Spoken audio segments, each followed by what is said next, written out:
Hello and welcome. My name is Trismegistus and this is Factorio. We're on episode 3. Last episode we got all of our sort of basic production up and running, and our sciences are doing quite well. We've got basically the red science done. So our next job when we're doing actual production will be to set up green science so that we can do those. At the very end, towards the very end of the episode rather, we discovered there is oil down south. So we need to go and investigate that oil. I'm very tempted to do that now. That'll let all of our machines and stuff build up, a bit of a backlog. So we might as well go and have a look. What I will do, I think, is run some power piles down. It's a bit inefficient to do this with, but I want to run some power down so that I can set up a radar down here. Oh, looks like there is no biters around there. So I can set a radar up down here and have a bunch of turrets. And we've now got lots of ammo to feed into those turrets. I might actually make some stone walls to protect them as well. Before we do that, if we go and grab some more stone brick, I can handcraft a few. Okay, so we will run some power poles down.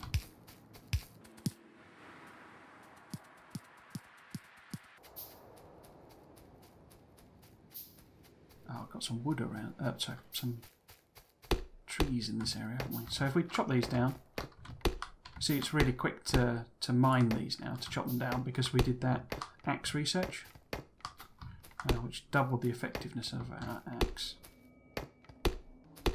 I want to set up a little sort of defensive structure around here so that we're in charge of this area rather than the biters. So how many... So these spots, each of these are oil patches. So there's 1, 2, 3, 4, 5, 6, 7, 8. So can I identify those? 1, 2, 3, 4, 5, 6, 7, 8. So that's the full patch cleared. I'll take this back a bit, I think. So the radars pop that there, for example, in the middle of the patch. And then we'll put some turrets around in a sort of a circle-ish pattern, or to provide a good sort of overlapping coverage, and then maybe one there as well. And we want a good chunk of ammo in each. Put that there. So if I then grab that, and then because I'm going to want some lights down here as well. And so do something like that, and then we'll run up, see if we can't join our... I'll zoom out. Where am I going? Sort of over sideways a bit. Whoops.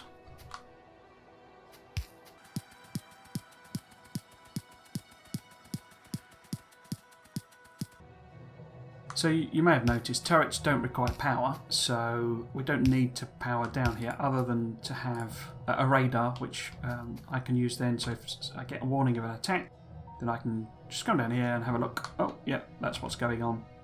We will also put walls around our things. You want to leave one space gap between walls and turrets, because the biters, the natives, can lean over, essentially, a wall. So if we put that, say, there. Whoops. Yeah, they can lean over one space, basically.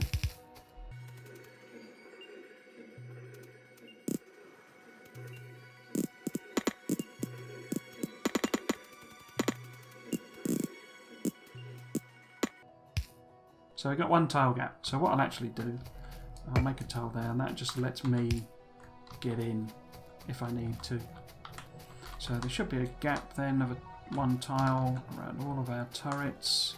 I've tried to make it so that they're relatively close because the biters can run up, and you don't want, warnings that your walls are being noshed on simply because, it took a while for the turrets to damage and kill them. It just gets a bit tedious. So if you put I do tend to put the walls quite close to the turrets, rather than a sort of a square. The other thing to note is basically, it doesn't matter at this stage, but biters can attack, if you think about it, in the cardinal direction. So, the top, the sides, the bottoms, but then also the diagonals. Okay, and what you want to avoid doing is putting in square corners with turrets, because you could have turrets going, you know, I haven't got enough of them, so like that, yeah, and it's how a lot of players do it. The thing is though, if biters come in at this angle, right, particularly now that one of the changes they made was to do with swarming, and the biters don't get in each other's way.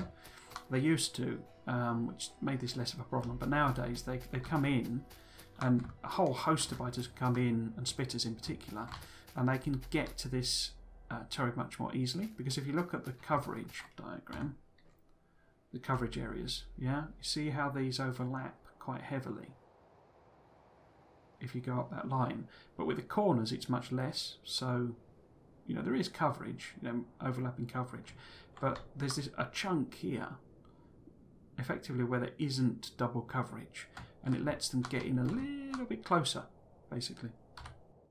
And if the attack is big enough, your strength of ammo or whatever is too small, and the biters are too big, they can overwhelm on the corners. So what you do instead is you do diagonal corners. You don't have to do long stretches, and you can double up then in the diagonal, or I mean, do it however you want really, but do it like that maybe, or whatever. And that then provides proper coverage across the corner. Just a little tip there.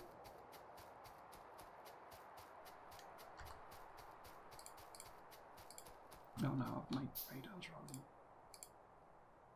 I should make one more radar. Okay. Should I attempt to take these biters out?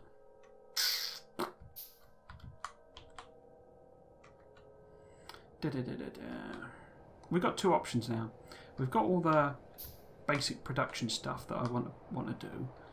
So we could start making our sort of, again, bus is £2,000 a term, but our sort of mini production line. A good way to do it would be to go up here, I think, because we've got a nice area. It's not got any cliffs on it, and it's close to our production. That would put us in contention with these biters. You know, they'll get angry quite quickly, and this is literally on the cusp of getting to them. So I could just start building, and when they attack, they attack. Or I could go and proactively take them out.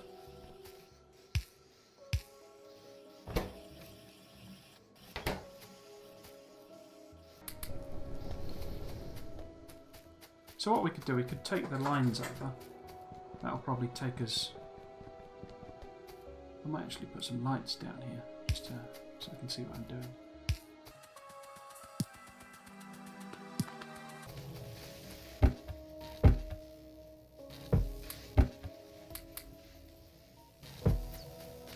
We will move these lines over. So if I take, say, that across there, and then we'll have another one coming in here. Because what we actually want to do is set up a green circuit production.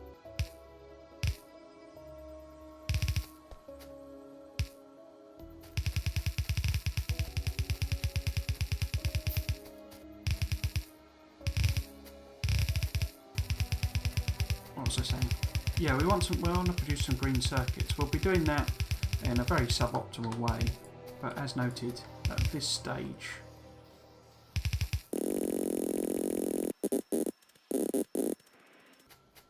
Yeah, so what I'll do, I'll produce green circuits here, and have them along this belt as well.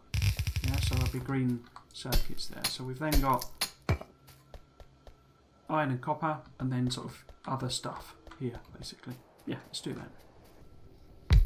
To make green circuits, we want to produce copper cable. I'll show you the recipe actually. So they're in intermediate. So it requires 1 iron plate and 3 copper cables. Okay. Now the way the maths works out with this, basically you can support 2 machines making green circuits with 3 that are producing copper cable. Okay, because each one requires 3, and each one is produced in 2. So if you have, so one machine would require 1.5 production. So 2 machines requires 3 production. Yeah. So the way I tend to set up my little green circuit production array is like this.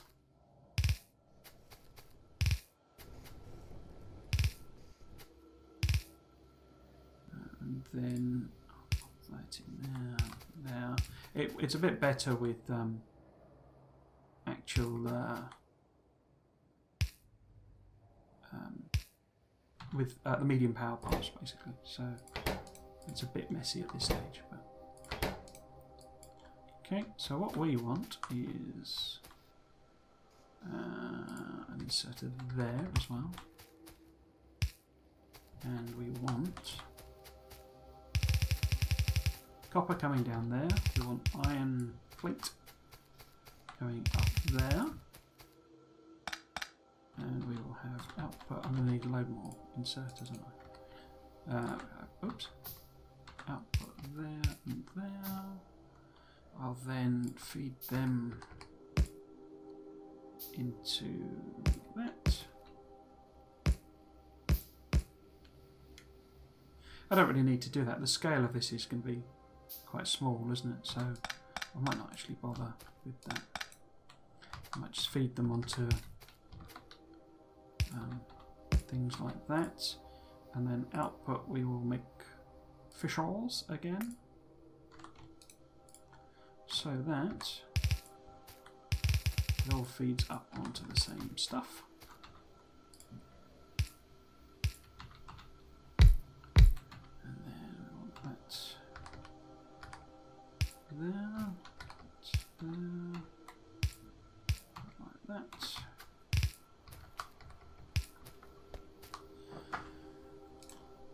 Oh, you can copy recipes if you just hold shift and right click, it will copy it, and then you left click will hold shift and press left click and it will paste it. So I could put it there, or I could copy that, put that there. It's a useful little thing. Oh, I'm going to need some more assembly machines. So I'm going to need more iron and copper. What I've done here is not a bus. Well, it's sort of a bus, but it's not a bus.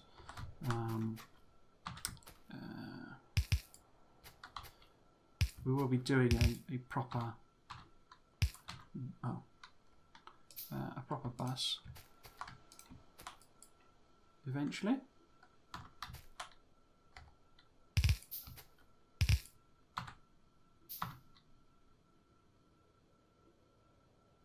Oh, that's a bit annoying. That's too far over.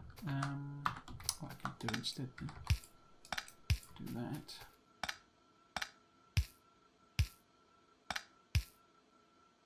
There you go. That's better. And that there, and that there, and that there. Do-do-do. That's missing. Do-do-do. So I want copper plate coming down here. And copper plate going there. What I can do is just a little thing here. No, it needs to be there, doesn't it? Is that right? Something like that. And I can just split off iron there. Continues. Oh, need more belt. So, I have that there, so I need that. That. Is that the same? Is that mirrored? Oops. Does that work?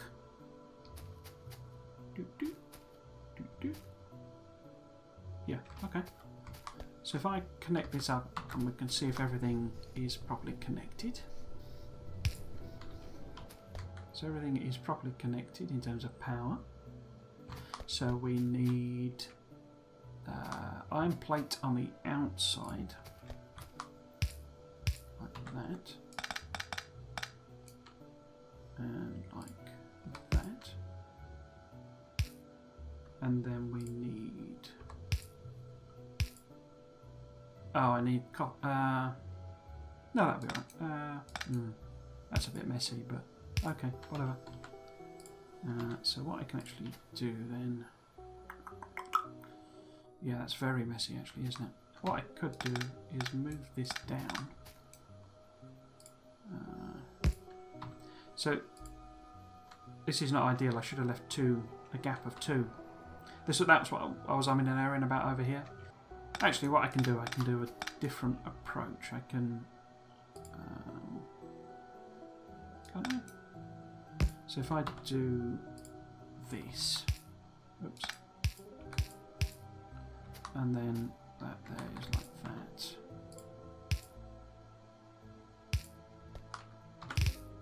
And then I need to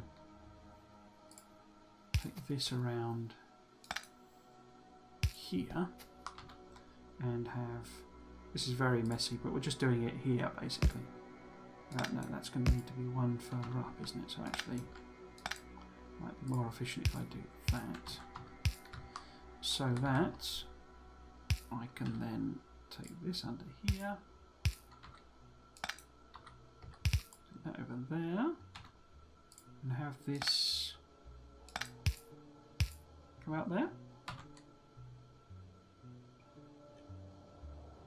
So I'm going to kink this up, basically.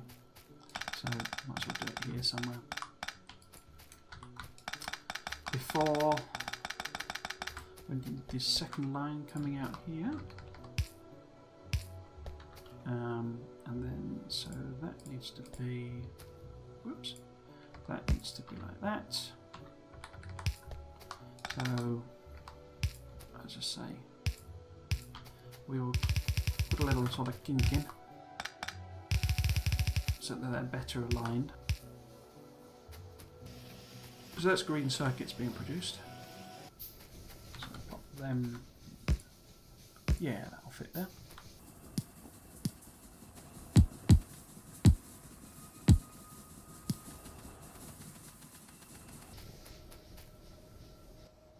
So yeah, good headroom on power. We want some lights on this. Does that work? I'll actually put it there and there. And then I will extend this down and that.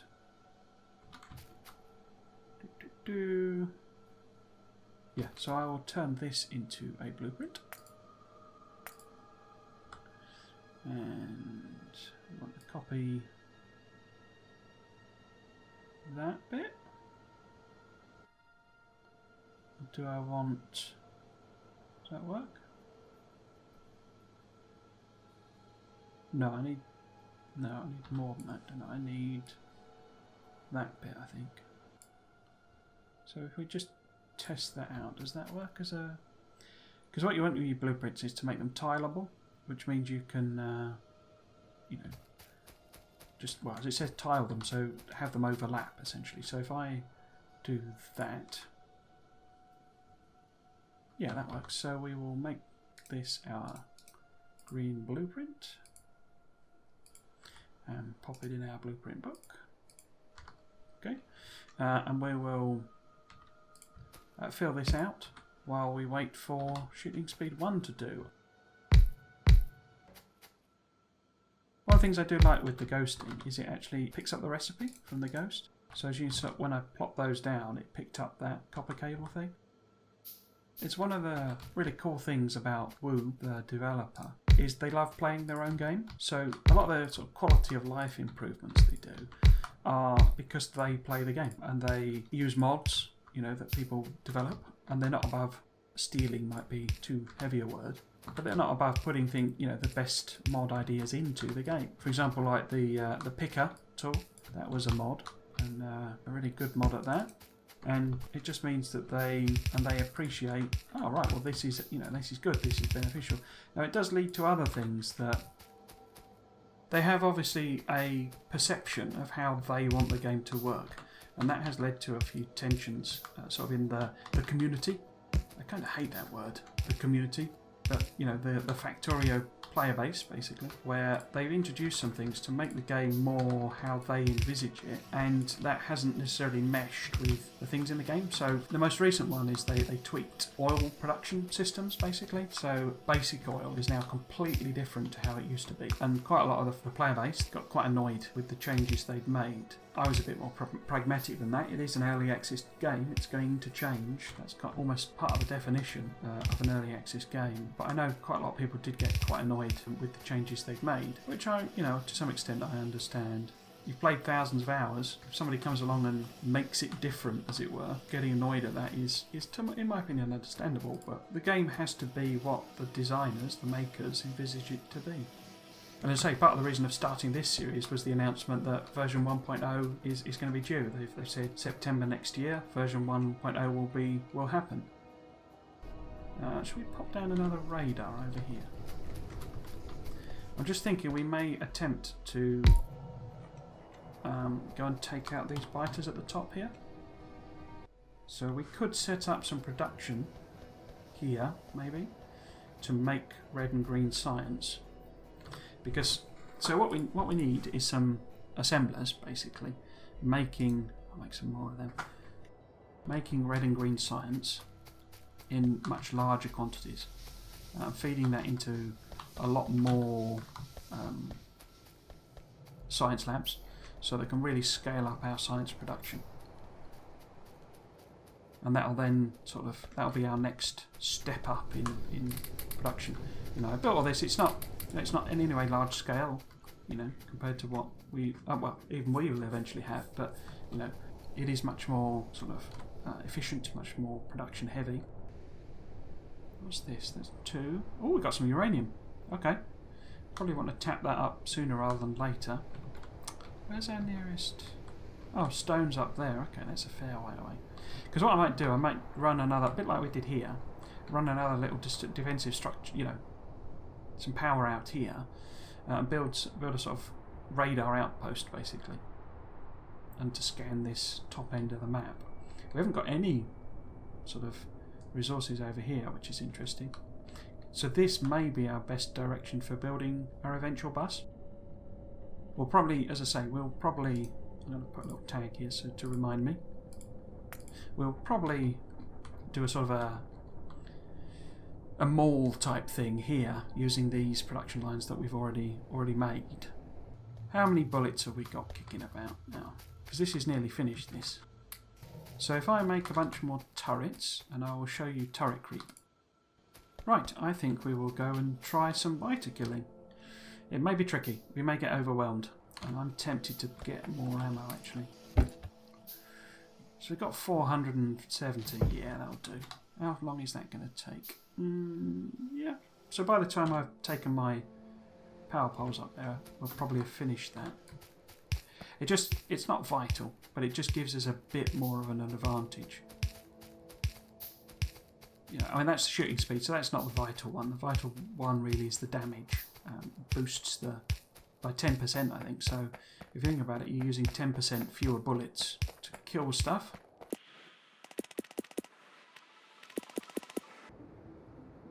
I might actually go and grab some more stone brick and make some stone walls.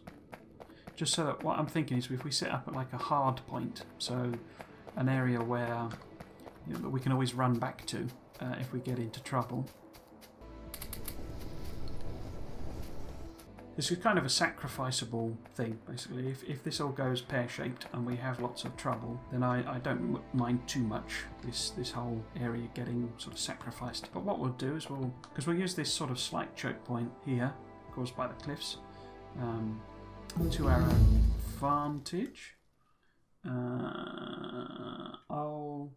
It's our last one, so we'll set electronics to researching.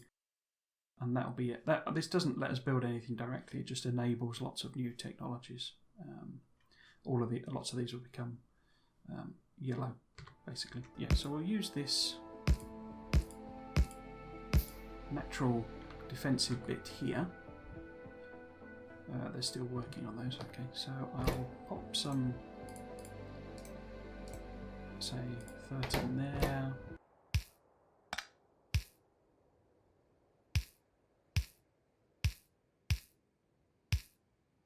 So this is nice and bright, nice area we can see, we can dash back to. We want to put these walls down. So we'll take advantage of that cliff. I want to put a little hole in it so that I can get out. Or get in, rather. So that's our little defensive area. I want to put a radar down, so we need to wait for that to finish. Right. Pop our radar in there. So let's have a good look. So we've got 3 worms. Sorry, 3 nests. And what's that? Small worm, small worm, small worm, small worm. So I suspect our range for our turrets will be slightly greater than these worms. So we should be able to take out this nest. We might then be able to take out that one on the corner there. And then probably do a loop round or something. Maybe take out that worm. I might start on this side actually. If I can take out these, that makes these a lot more vulnerable. Okay. So, turret creep. You'll notice that we have a nice green area showing us where the turrets have effective range to. And what we can do is we can put new turrets down within the range of these turrets, and we are therefore protected by these turrets while we set up our new area. Okay, so if we put 2 turrets down there and we fill them up with ammo, well, not fill them up. I tend to use this thing of plopping in, you know, using left and right click to do like half stacks and full stacks and stuff. And then when I pick these back up again, I'll get that ammo back. Does that make sense? So again, we will do a similar sort of idea. They've seen that. So they're now attacking, but we are safe because these will protect us. Yeah, I mean, relatively safe. We can now pick them up and then put one down again. Anger the natives. Get that wave clear. The worms are what's making all that. So that worm there is making a hell of a racket. What I want to do is see what his range is. So he's there. Oh, so he can see us at that range. Okay, so it's a lot further than our range. But he will be able to shoot up to that area. So we should be safe if we put one down there. But it's in range of that. I need to put one there, I think. And that.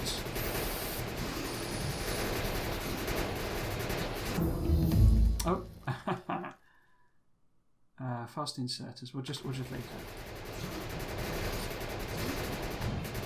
So I'm just using repair packs. That's the other thing I should have made more of to do that. And what I can do is go over and shoot the worm with my shotgun while I'm protected by these. Oops!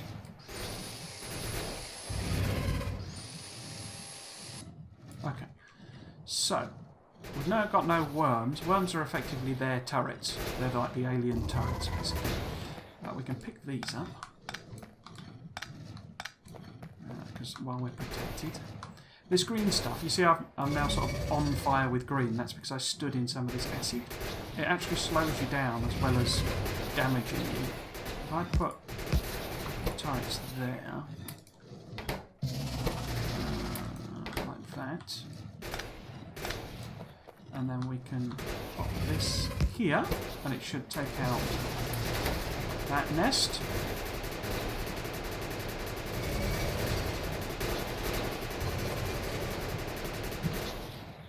Now that we've kind of cleared the standing biters, what we're dealing with is what they're spawning.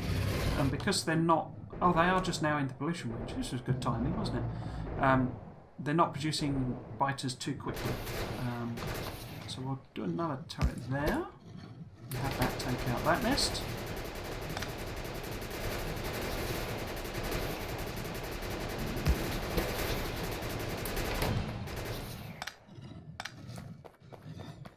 Okay. So we've got a nice defensive area here. I'm going to see if I can take out that worm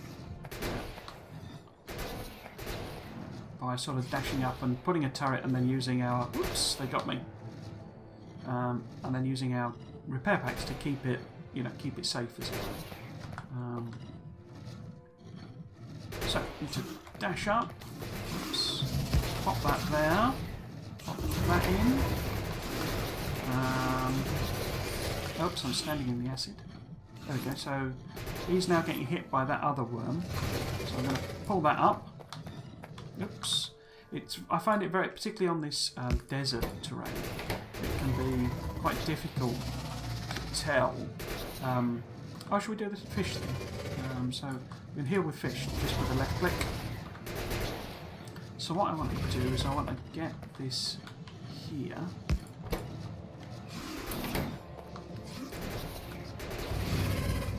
It's not quite close enough, is it?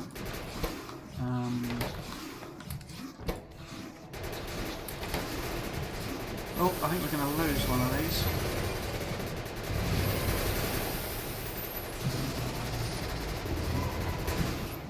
So that's that nest gone.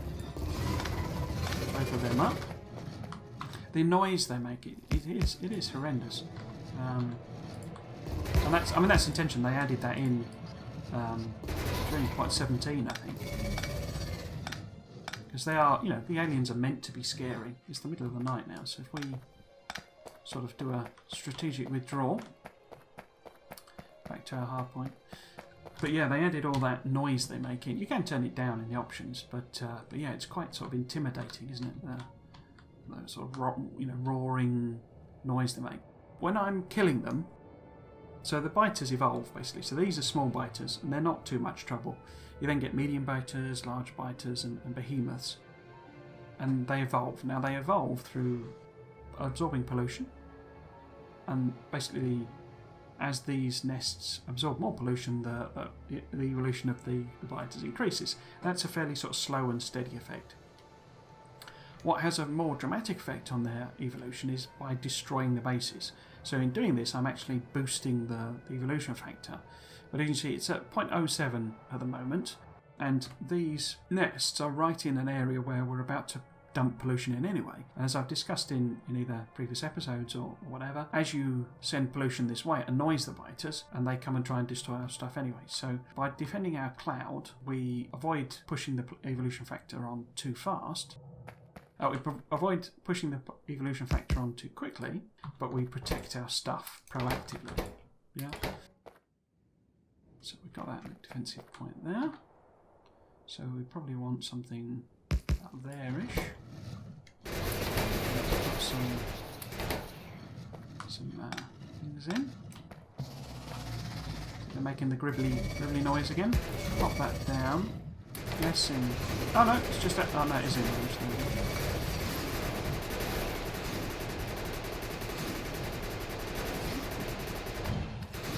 Cool. So I'm going to need to take out... I wouldn't normally bother too much about the worms, but because they're so close to the nests, we're kind of going to have to take them out. So what I can do here is... What can I do here? Let's try and get another turret in range of this worm.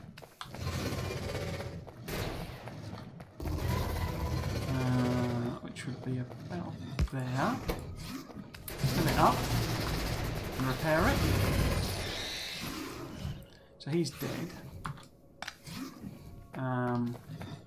So we've only got one nest left now.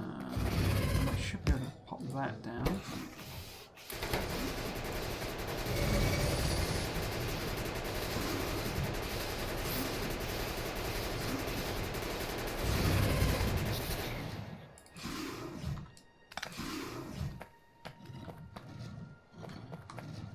So I'm going to pop her down, and then another one. Oops! Oh, I haven't got any bullets in there.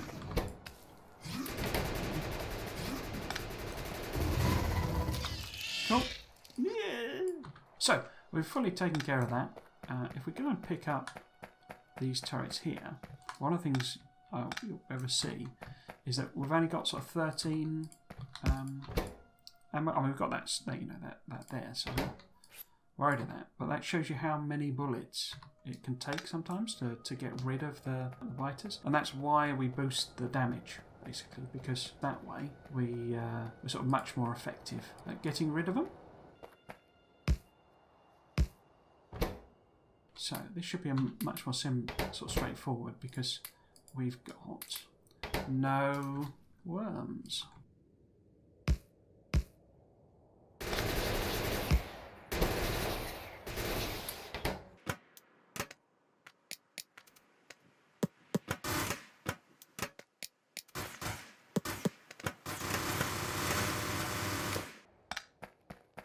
I do like it shows the shell casings here.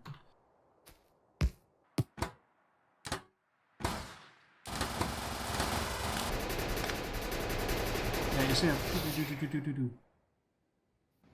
So that's all that cleared. Am I going to put a radar thing here as well?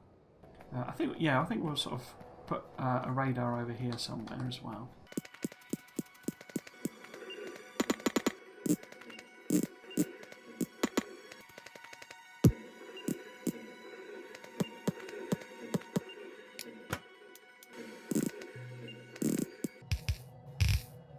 All around there, that'll do us. So we've now got, and these will expand out as we've said before, sort of explore this sort of region. We've got a really nice choke point going on here. Choke points are good for like more permanent wall defense structures because essentially your biters are channeled in by the terrain. They can't cross the water, so they path around. So you can put quite a nice set of walls, turrets and stuff there and defend that quite easily. Oh, I could start that research, couldn't I? I could do fast inserters. What we will do next time is we will clear out a load of trees and then we will create a mall type thing here that will produce basically lots of resources, lots of materials, lots of stuff. So, you know, it will have much bigger scale production of belts and inserters and stuff for power, but also in particular railways. We want to get sort of lots of materials set up for railway. It'll also have basic science production. So initially it will produce for us the red and the green science packs. That's a good timing. It will produce for us the red and green science packs. That produces a hell of a lot of stuff for us. When we then add on grey science, so military science, that'll get us all these lovely toys here, which we'll use to wipe out the biters. That will then, I'm guessing that'll take a couple of episodes to get all of that sort of up and running. We then want blue science, which is oil, okay? And that's why we went and sort of set up this defensive structure here, so that we can grab this oil and we may pull it in, we may pipe it over, we may train it over and bring it sort of close to our base so that we can then have blue science. Blue science takes us all the way up to a point where we should have all the materials we need really to make our bus. Now we have a couple of options for making our bus. This is looking like a real favourite area now, and we'll probably put some more radar things out. I use some of the new toys to maybe take out these biter nests, but we will basically be ending up with a sort of a bus going on here, and we will convert what we've got here, sort of maybe here will become our main smelting area. We'll then have trains going off and bringing materials in. At that stage, it's then a case of just scaling up. We want to scale up production until we can produce decent amounts of all of the science packs as well as the rocket parts, which we'll then use to launch our rockets. Okay, so we will call that an episode there. If you've been watching, I hope you've enjoyed it and you might consider coming back for another one. I've been Trismagistus, this has been Factorio. Thanks for watching. Cheers.